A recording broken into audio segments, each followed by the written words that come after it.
Mapa-smartphone o tablet, marami ang nahuhumaling ngayon sa pag-download ng mga application o apps. Pero payo ng isang IT expert, pumili lang ng mga app na makatutulong sa inyo para hindi bumagal ang inyong mobile device.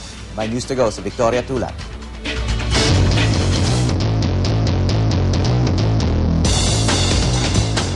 Dahil sa mga application na pwedeng i-download, ang mga smartphone o tablet, pwede na ring personal assistant o kaya'y fitness coach.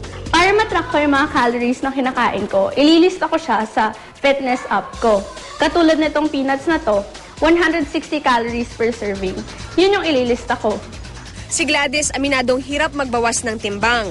Para ma-motivate na baguhin ang diet, fitness apps ang dinownload niya. Ang fitness app na ito, laking tulong daw para makaiwas sa overeating. Ilista lang lahat ng kinakain para malaman kung sumobra na ba sa daily required calorie ang user. Usually kasi, kunyari may sasabihin ako, magda-diet ako, pero hindi ko naman nagagawa. Unlike kapag meron tong fitness app, parang mapo-force ako na sundin lahat ng mga nakasulat dito.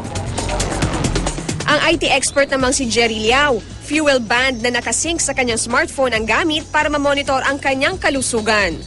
This basically monitors my activity para din yung improvement ko, no, from let's say Monday, Tuesday, Wednesday, naka-record din lahat, so that I'll be able to compare also kung am I active today. Kung hectic naman ang inyong schedule, nariyan ang organizer apps gaya ng calendar, traffic navigator, expense tracker at restaurant finder. Pati ang mahalagang files mabubuksan sa mga online storage apps kahit pa ikay on the go. Sa nature ng work ko, kailangan lahat organized. Kailangan wala akong makakaligtaan. So sa calendar, doon nakasync. Sa phone ko, sa gadget sa office, pati sa computer ko. Lahat ng schedules, appointments, tsaka meetings. So on time, nasusunod ko siya, nag-a-alarm siya. Payo ni Jerry sa pagda-download ng apps, pumili depende sa pangangailangan.